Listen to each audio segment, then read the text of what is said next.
and information dissemination, which is also considered as empowerment to these workers as they serve as advocates for the rights of women and girls. Well, presently, it works on a COVID-19 response project given by Oak Foundation in Switzerland to help with the fight against the pandemic. Among the activities and how Media Matters for Women has contributed in addressing gender and sexual-based violence in the country. The project director, Florence Sesay, is here with us. It's a pleasure having you as always, Florence. Thank you, Kojo. Right. Good morning. Yeah, and you're working with women and girls in these rural areas, and you came up with, I believe because of your background in the media and all of that, you came up with this podcast way of reaching women and helping them to disseminate information in their communities, so at least they keep abreast of what is going on and all of that. And now you are in the midst of COVID-19 also trying to see what you could do, and you're doing something with Oak Foundation in Switzerland. Now just give us an insight into what exactly you're doing right now. Thank you, Kojo. Good morning. Media Matters for Women, we basically formed Media Matters for Women to close the gap, the information gap between rural women, where it is difficult for them to have the opportunity to watch television. It is difficult for them to listen to the radio. It's cost-effective where they cannot afford to buy a radio or a battery.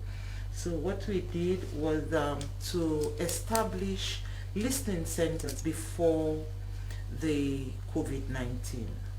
We worked with local CSOs, CBOs in the area, in very hard to reach area, and we established listening centers where they can come and listen to information that they can use to transform,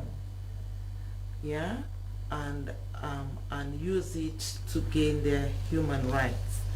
So that was how we started.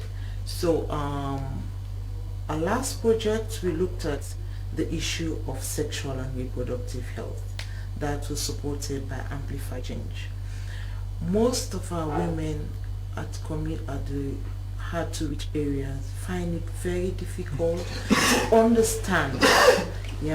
So we create this interesting podcast. We had a consultant who trained our journalists and our community advocates, and they were trained on advocacy skills and knowledge. And we created, we gave them tools that they use to disseminate this information and how to gather the data, how many listeners' data.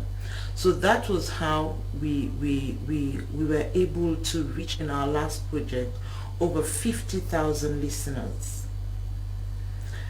Women, young people, we targeted schoolgirls, we targeted young men, and we had a lot of feedback in terms of, we did a stakeholders meeting where we had feedback from primary health unit centers where they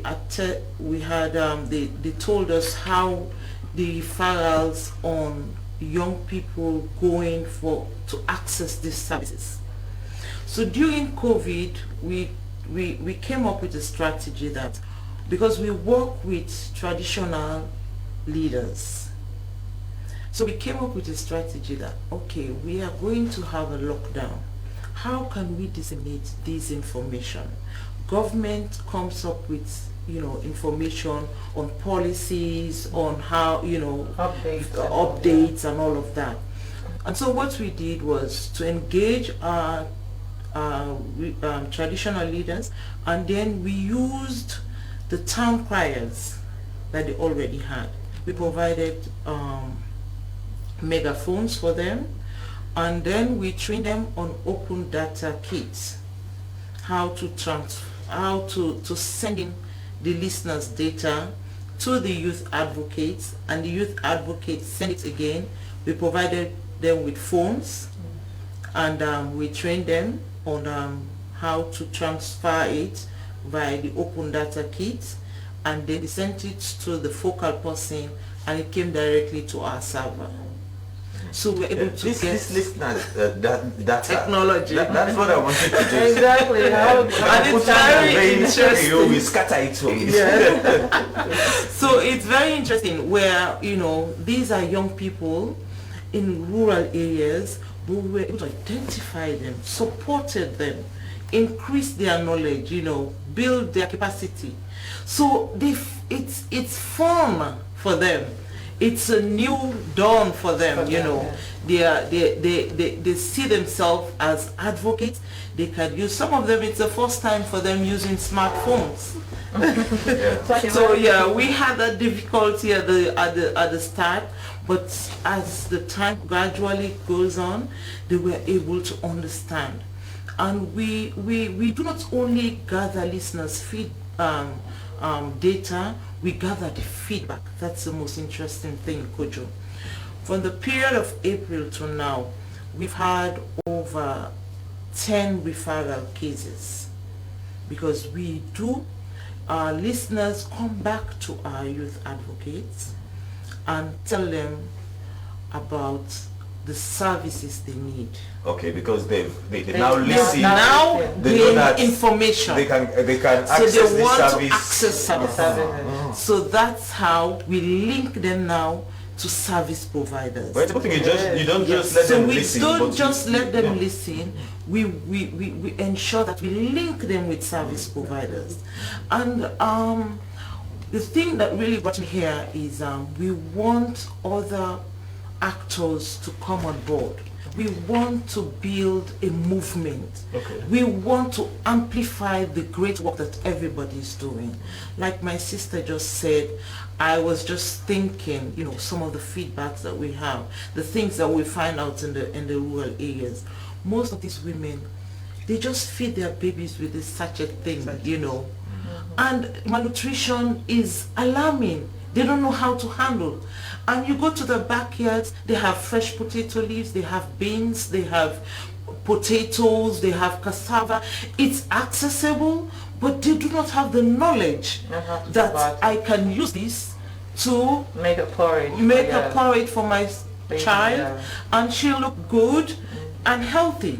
So it's about, you know, amplifying our voices. Media Matters for Women came across with a girl. I will not disclose her name for now. At Blama, she was raped, and the auntie that she lived with connived with the rapist for palm wine. Oh wow! He's a palm wine tapper, and he raped the 11-year-old girl. She was about to go and take her NPSC exam. She went for her exam, but she had a wrapper under her, and the stench, her colleagues and the teachers could not handle it. So my community champions brought that to my knowledge. I reached out to the aunt, and the aunt said, this girl is a witch. They have to take her for traditional cleansing. So I intervened, spoke kindly with her, and she referred me to the parent, and I took a consent from them and helped them through my restores. We were able to give her some medical services.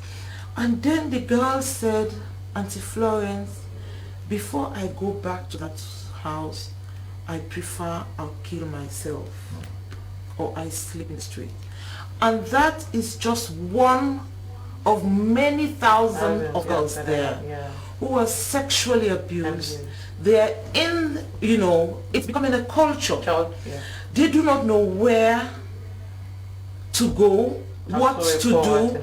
And we have so many organizations working on preventing SGBV. And then we were able to connect her because it was getting too messy for me. I tried to get in touch with Don Bosco. Don Bosco got in touch with her. They transferred her in Freetown, got to Aberdeen, helped her to go to Aberdeen Women. They did 2 surgeries for her. She's in a critical stage, and they had to keep her, and now they had to get the culprit to come to Freetown and face justice. This is just one of the cases. There's so many girls. I have so many. Every week you have reports on sexual and gender-based violence. And this gender-based sexual and gender-based violence, it's now on the increase. But Joe, the fact is, when you talk about sexual and gender-based violence, you're not talking to, you look at the scenario where women have to walk 3-4 miles to access a police station. And when you get to the police station, they will tell you, come with your witness. You need to pay transport for that witness. You get fatigued, you don't have money. You need justice. The person is there languishing. There's so many issues. How can we work together? So Media Matters think this is the right time for us to come together and build a movement. We can amplify the voices, because what we did for Don Bosco, we popularized the 3-to-3 line. And we did podcasts, and our podcasts are translated in 4 different languages. And we